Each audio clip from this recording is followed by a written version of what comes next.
Hello dear student, once again welcome in this class। बहुत important topic हमारे पास है। Last का जो टॉपिक था उसमें हमने पढ़ा था मिनरल्स क्या होता है, ओर्स क्या होता है, दोनों में मेनली डिफरेंस क्या होते हैं। हमने कहा था सभी ओर्स सभी अयस्क आपके मिनरल्स होते हैं, लेकिन सभी मिनरल्स आपके अयस्क नहीं होते। इस बारे में डिस्कशन किया था। आज का जो टॉपिक है वो काफ़ी इंटरेस्टिंग है और मैंने डायग्राम बना रखा है ताकि आपको हेल्प करे ये समझने में और इसको आप कैटेगराइज कर पाए। कभी कभी ऐसा होता है कि हम चीज़ों को पढ़ते हुए चले जाते और बाद में भूल जाते। तो भूलने का यही मतलब होता है कि हम उसको कैटेगराइज नहीं करते, हमें उसको सेपरेट आउट करना चाहिए। जिस दिन आप सेपरेट आउट कर लेंगे तो डेफिनेटली आपको समझ में आ जाएगा और यहाँ पे भी आपको समझ में आ जाएगा। अगर इस तरीके से ये डायग्राम नहीं बनाया होता तो शायद आप पढ़ते रहते और बाद में भूल भी सकते थे हाँ किसमें हम कौन सा ट्रीटमेंट करें और किस तरह से। यहाँ पे जैसे मैंने लिख रखा है धातुओं का निष्कर्षण, extraction of metals. Extraction of metals का मतलब क्या होता है? किसी भी ओर्स में से धातुओं को अलग करना, किसी भी कंसंट्रेटेड सांद्रित ओर में से अयस्क में से धातुओं को मेटल्स को अलग करना ही आपका क्या कहलाता है? एक्सट्रैक्शन ऑफ मेटल्स या धातुओं का निष्कर्षण। नाम से ही पता चलता है धातुओं का निष्कर्षण या मेटल का एक्सट्रैक्शन। ओके, तो किसी भी ओर से धातुओं को अलग कर लेना, to separate out metals from ores is called extraction of metals। जब इतनी सी बात हम समझ लेते हैं तो बात हमारे पास ये आता है। देखिए पिछले वीडियो में भी मैंने डिस्कशन किया था, इसमें भी थोड़ा सा टॉपिक को डिस्कशन करूंगा। अगर नहीं करूंगा तो आपको ये डायग्राम नहीं समझ में आएगा। ठीक है, हम जानते हैं कि हमारे पास जितने मेटल्स हैं सबकी रिएक्टिविटी अलग अलग है और सबकी रिएक्टिविटी अलग होने की वजह से सब डिफरेंट टाइप्स के कंपाउंड्स भी बनाते हैं। आपने देखा था जो हमने एक्टिविटी सीरीज बनाया था उसमें टॉप टू बॉटम मेटल्स को अरेंज किया था और उसके डिक्रीजिंग ऑर्डर ऑफ रिएक्टिविटी यानी ज़्यादा अभिक्रियाशील से कम अभिक्रियाशील की तरफ हमने मेटल को अरेंज किया था। जो ऊपर के मेटल्स थे वो आपके ज़्यादा रिएक्टिव, कुछ मॉडरेट रिएक्टिव थे और कुछ आपके बहुत कम रिएक्टिव थे। यहाँ पे आइए कुछ समझने की कोशिश करते हैं।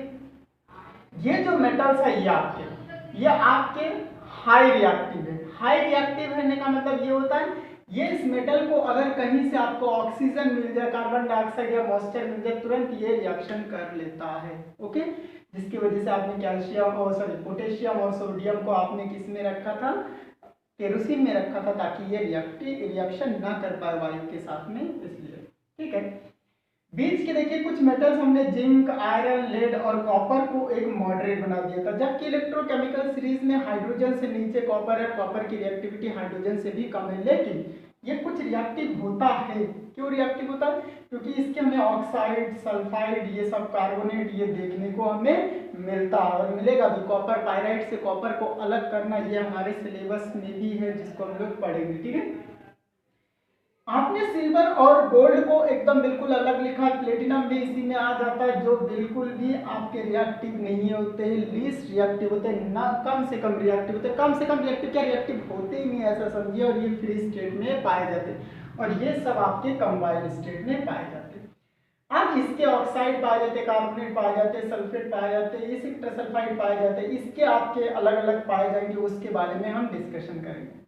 सबसे पहले अयस्क का सांद्रण, कंसंट्रेशन ऑफ ओर्स, ओर्स को का सांद्रण करते। सांद्रण का मतलब क्या होता है ये बात समझेंगे और एक एक करके आगे हम लोग इसका मतलब भी समझेंगे। कंसंट्रेशन क्या होता है, हेडिंग वाइज चीज़ों को समझने की कोशिश करेंगे। फिलहाल के लिए मैं इस डायग्राम में हर चीज़ जरा एक्सप्लेन करके मैं आपको बता दूं कि कैसे आप इसको भी फोकस करेंगे।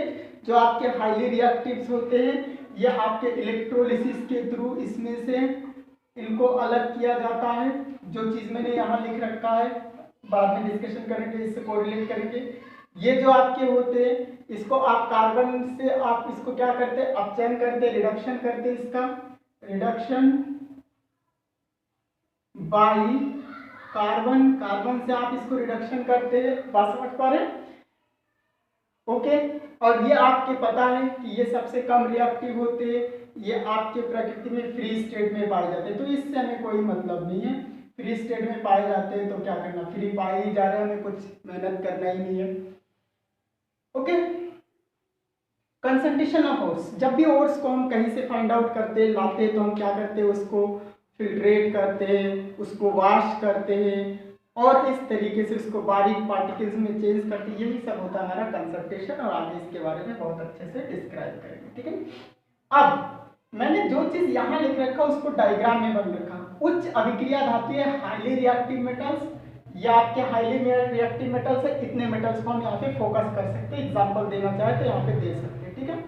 उसके बाद हमने लिखा मध्यम अभिक्रियाशील धातुएं moderate reactive metals. Moderate reactive में हम जिंक आयरन को लेंगे और लेड को लेंगे, तीन चीज यहाँ पे लेंगे, Zn लेंगे, आयरन लेंगे, Fe लेंगे और Pb लेंगे, लेड लेंगे। इसके अलावा इसमें हम लीस्ट रिएक्टिव में कॉपर लेंगे और सिल्वर लेंगे, ये दो चीज लेंगे, ठीक है। ये हमारे मॉडरेट रिएक्टिव हो गए, ये लीस्ट रिएक्टिव, क्योंकि इसमें से भी मैंने कैटेगराइज किया है, ठीक है। कॉपर और सिल्वर कभी कभी आपके सल्फाइड्स के ओर्स बनाते हैं, ठीक, इसके ओर्स पाए जाते हैं। कॉपर सल्फाइड, जैसे कॉपर पायराइट में आपने देखा सल्फर है उसमें डेफिनेटली, सिल्वर सल्फाइड आपके पास होता है, ये भी पाए जाते हैं, तो ठीक है। ये इसको लीस्ट रिएक्टिव में मानते हैं, सबसे कम रिएक्टिव मानते हैं। इसलिए धातु को तीन पार्ट में हमने कैटेगराइज कर दिया। उसके रिएक्टिविटी ऑर्डर हाईली रिएक्टिव, उच्च अभिक्रियाशील धातुएं, मध्यम अभिक्रियाशील धातुएं मॉडरेट रिएक्टिव मेटल्स, जिसमें जिंक आयरन और लेड आ जाएंगे। हाईली में आपके पोटेशियम सोडियम कैल्शियम मैग्नीशियम ये सब इसमें आ जाएंगे। निम्न अभिक्रियाशील धातुओं में आपके कॉपर और सिल्वर आ जाएंगे, ठीक है। नाउ जो उच्च अभिक्रियाशील धातुएं होते हैं ये generally oxygen, carbon dioxide, moisture in सब से रिएक्ट कर लेता है और करने के बाद ये कंपाउंड बनाता, ओर्स बनाता, और इसमें से इन दोनों को अलग करने के लिए या तो हम उसको वाटर में डिसॉल्व करके इलेक्ट्रिसिटी पास करा, जिसे हम विद्युत अपघटन बोलते हैं, इलेक्ट्रोलिसिस बोलते हैं, और इलेक्ट्रोलिसिस के थ्रू हम दोनों को अलग अलग कर सकते हैं। इसीलिए इसका एक तरीका ये है इलेक्ट्रोलिसिस के माध्यम से अलग करना, ठीक है।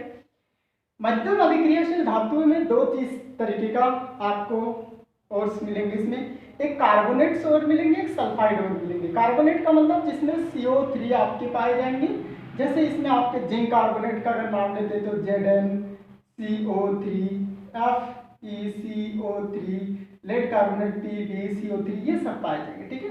और इसके सल्फाइड और भी होंगे, PbS होंगे, इस फॉर्म में भी पाए जा सकते हैं। आयरन सल्फाइड FeS हो सकता है, जिंक सल्फाइड ZnS हो सकता है, ये सारी चीज हो सकते हैं। अब अगर इस फॉर्म में पाए जा रहे हैं तो हम ये प्रोसेस फॉर्म करेंगे, कैल्सिनेशन के थ्रू इसको अलग करेंगे। अगर सल्फाइड ओर्स होते हैं तो इसको हम रोस्टिंग के थ्रू अलग करेंगे। ये बात हमें देखना है, रोस्टिंग को भर्जन बोलते हैं, ठीक है।